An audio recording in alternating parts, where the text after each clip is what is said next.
नमस्कार, मैं हूं आपके साथ पूर्णिमा मिश्रा। हमारे खास प्रोग्राम क्या कहते हैं नरेंद्र मोदी में आज आपको सुनवाएंगे पीएम मोदी का वो ऐतिहासिक भाषण जो उन्होंने 10 मार्च 2013 को दिया।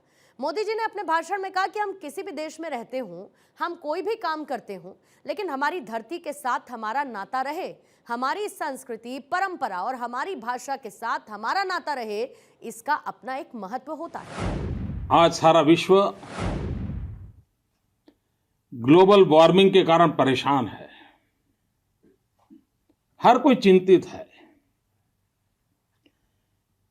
कि ग्लोबल वार्मिंग के कारण आने वाले दिनों में हालत क्या होंगे। हर एक के मन में एक चिंता का विषय है। लेकिन कभी-कभी हमारे पूर्वजों ने भगवान की जो कल्पना की है, ईश्वर के रूप की जो एक उनके मन के जो भाव जगा है, उसमें एक बात विशेष रूप से ध्यान में आती है। हिंदुस्तान के जितने भी भगवानों की कल्पनाएं हैं, उन सबको प्रकृति के साथ जोड़ा गया है, नेचर के साथ जोड़ा गया है। हमारा कोई ईश्वर की कल्पना ऐसी नहीं है जिनके साथ कोई वृक्ष न जुड़ा हुआ हो। किसी न किसी ट्री को हर न हर ईश्वर के साथ जोड़ा गया है। इतना ही नहीं, हर एक ईश्वर को, परमात्मा के हर एक रूप को किसी न किसी पशु के साथ या पंछी के साथ जोड़ा गया है। और इन चीजों से एक मैसेज देने का प्रयास हुआ है कि परमात्मा के जिस रूप की आप पूजा करते हो, वे परमात्मा प्रकृति को कितना प्रेम करते हैं, वो प्रकृति के साथ कितने जुड़े हुए रहते थे। अगर आपको भी प्रकृति को छोड़ करके सिर्फ परमात्मा की पूजा करनी है तो वो पूर्ण नहीं है। ये टोटल पैकेज डील होता है। अगर शिव जी की पूजा करें तो बिल्वी के वृक्ष की भी, बिल्वी पत्र की भी पूजा होती है। और अब देखिए शिव जी के परिवार की कमाल, शिव जी के परिवार की एक विशेषता देखिए। गणेश जी, कार्तिकेय, शिव जी, पार्वती जी। हमारे यहां मान्यता है कि सांप जो होता है वो चूहे को खा जाता है। सांप का आहार चूहा होता है। लेकिन शिव जी के परिवार में सांप और चूहा साथ साथ रहते हैं। गणेश जी का वाहन चूहा है तो शिव जी के गले में सांप लटकता रहता है। आप कल्पना कर सकते हैं को एग्जिस्टेंस के लिए इससे बड़ा मैसेज क्या हो सकता है। प्रकृति के प्रति प्रेम प्रकृति का महात्मा है। और जो वहां अगर आपके यहां बैठे हुए लोगों में पुरानी पीढ़ी के लोग होंगे जो आयुर्वेद को जानते होंगे, उन्हें मालूम होगा कि बिल्वी का एक फल होता है, बिल्वी पत्र की हम शिव जी की पूजा करते हैं। लेकिन आज भी वो कहते हैं कि शिव जी ने जहर पिया था और जहर पीने के बाद एक बहुत बड़ी संकट से घड़ी से गुजरते हुए वो बाहर निकले थे। लेकिन आज हमारा आयुर्वेद कहता है कि बिल्वी पत्र के साथ एक फल भी होता है बिल्वी का, और उस फल का जूस पेट की हर बीमारियों के लिए उत्तम उपचार के रूप में आज भी उपयोग में आता है। यानी सहज रूप से ईश्वर के रूप उनकी साधना आराधना करते करते किस प्रकार से हमारे यहां लोक शिक्षा का काम होता है। पीढ़ियों तक लोगों को प्रशिक्षित करने की कैसी परंपरा रही है। और हिंदुस्तान के हर कोने में, दुनिया के हर कोने में जहां जहां भारतीय बंधु हैं, आज शिव जी की आराधना करते हैं। भाइयों बहनों, ये 21वीं सदी है, ज्ञान और विज्ञान की सदी है। और आपको लगता होगा कि राजनेता, एक राज्य का मुख्यमंत्री, ये सुबह सुबह शिव जी की कथा सुनाने लग गया।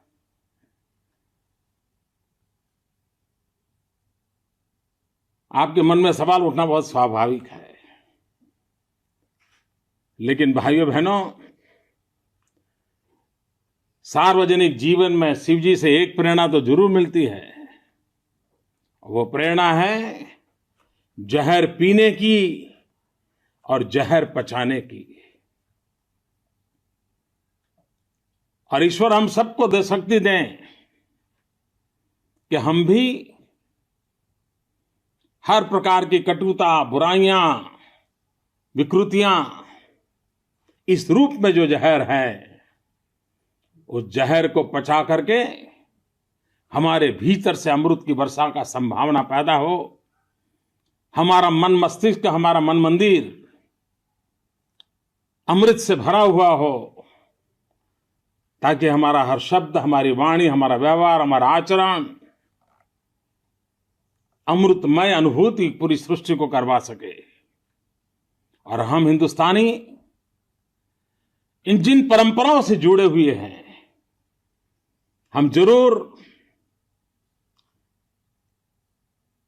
अगर चाहिए, हम अगर सोचें, हम तय करें, तो आज भी हम लोगों में वो सामर्थ्य है, हम उसे कर सकते हैं।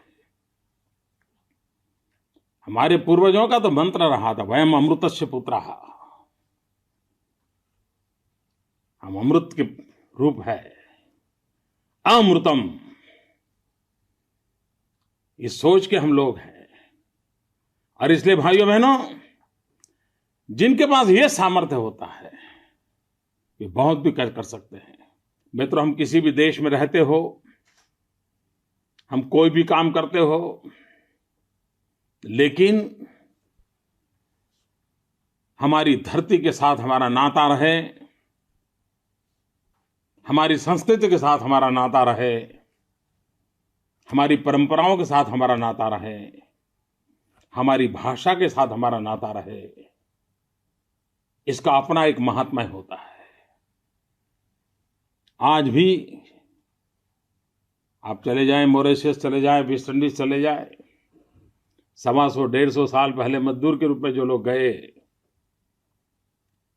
एक रामायण की चौपाई ने आज भी उनको हिंदुस्तान के साथ जोड़ करके रखा है। मुझे विश्वास है कि विश्व में फैले हुए मेरे भाई बहन, जिनका भारत के प्रति अपार प्रेम है, अगर उनके पास भारत से कोई भी बुरी खबर आए तो रात रात हमारे विदेश में रहने वाले भाई बहन बेचैन हो जाते हैं, उनको पीड़ा होती है। यह आपका भारत प्रेम है, आपकी जो भारत भक्ति है, ये निरंतर बनी रहे, निरंतर बढ़ती रहे। और ये आपका भाव विश्व है। ये भाव विश्व जब मौका मिले भारत के विकास के लिए काम आए, भारत की उन्नति के लिए काम आए, भारत के गरीब से गरीब लोगों की भलाई के लिए काम आए। मित्रों, मैं इन दिनों देख रहा हूं, मुझे साल में 12-15 डेलीगेशन ऐसे मिलते हैं जो विदेश से आते हैं। वो कोई न कोई प्रकल्प लेकर के आते हैं। वो वैकेशन में कहीं टहलने के लिए जाने के बजाय हिंदुस्तान में आकर के कहीं हेल्थ का कैंप, कहीं डायग्नोसिस का कैंप, कहीं शिक्षा की प्रवृत्ति, ये अपने आप में एक अच्छा प्रारंभ हुआ है। इतना ही नहीं, मैं इन दिनों देख रहा हूं कि जो अमेरिका में पैदा हुए हमारे भारतीय मूल के बच्चे हैं, जिन्होंने हिंदुस्तान देखा भी नहीं था, उनका जन्म विदेश में कहीं हुआ, आज 18-20 साल की उम्र होते होते, जिन्होंने कभी हिंदुस्तान देखा भी नहीं था, आज भारत आते हैं, भारत के गांव गरीब की सेवा में अपना समय लगाते हैं। अनेक नौजवान एक एक साल रहते हैं। ये जो ललक है हमारे देश के लिए कुछ करने की, मैं उसका सम्मान करता हूं। वैसे जितने भी नौजवान हिंदुस्तान के किसी भी कोने में आते हैं, देश के लिए कुछ न कुछ करने का प्रयास करते हैं, मानवता के लिए कुछ न कुछ करने का प्रयास करते हैं, उन सबका भी बहुत मन से अभिनंदन करता हूं। भाइयों बहनों, पूरे विश्व में गत 2-3 दशक से एक चर्चा लगातार चली है, और चर्चा ये चली है कि 21वीं सदी का नेतृत्व कौन करेगा। भाइयों बहनों, 19वीं शताब्दी यूरोप की रही, जब विश्व में औद्योगिक क्रांति हुई, तब हम गुलाम थे। हमारे पास सारी क्षमताएं होने के बावजूद भी हमारा ढाका का मलमल सारे विश्व में प्रसिद्ध था। हम औद्योगिक दुनिया में अपनी एक जगह बना चुके थे, लेकिन चूंकि हम गुलाम देश थे, अंग्रेज हम पर शासन करते थे, हमें उस औद्योगिक क्रांति का लाभ नहीं मिला। अगर हम उस समय स्वतंत्र होते तो मैं पूरी संभावना देखता हूं कि हमने उस औद्योगिक क्रांति का विश्व के अंदर नेतृत्व करने का सौभाग्य हमने पाया होता। आज इतिहास के झरोखे से जो भी चीजें प्राप्त होती हैं, उसे साफ नजर आता है कि हमारे भीतर वो क्षमता थी, हमने उन चीजों को अचीव किया था, हम उसको कर सकते थे। लेकिन देश गुलाम होने के कारण वो अवसर हमारे हाथ से निकल गया। भाइयों बहनों, 20वीं शताब्दी में अमेरिका ने भांति भांति अपनी व्यवस्थाओं के द्वारा पूरे विश्व में अपना दबदबा बनाए रखा।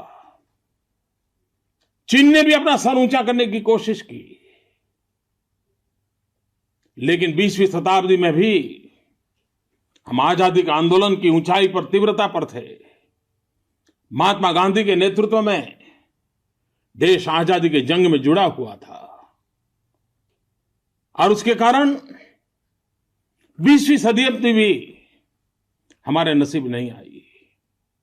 लेकिन 20वीं शताब्दी का सेकंड हाफ हम एक स्वतंत्र भारत के रूप में उभरे थे।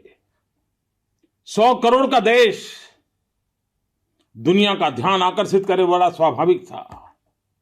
विश्व हमारी ओर देख रहा था, और 20वीं शताब्दी का उत्तरार्ध आते आते पूरे विश्व के पंडितों ने मान लिया था कि 21वीं सदी एशिया की सदी है।